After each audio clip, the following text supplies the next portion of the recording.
High দিদি, তুমি এখানে কি করে এলে?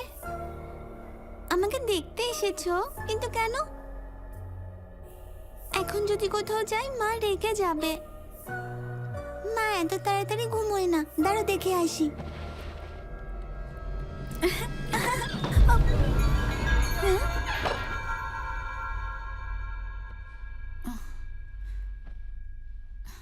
মুন্নি, এখনো ঘুমোওনি তুমি?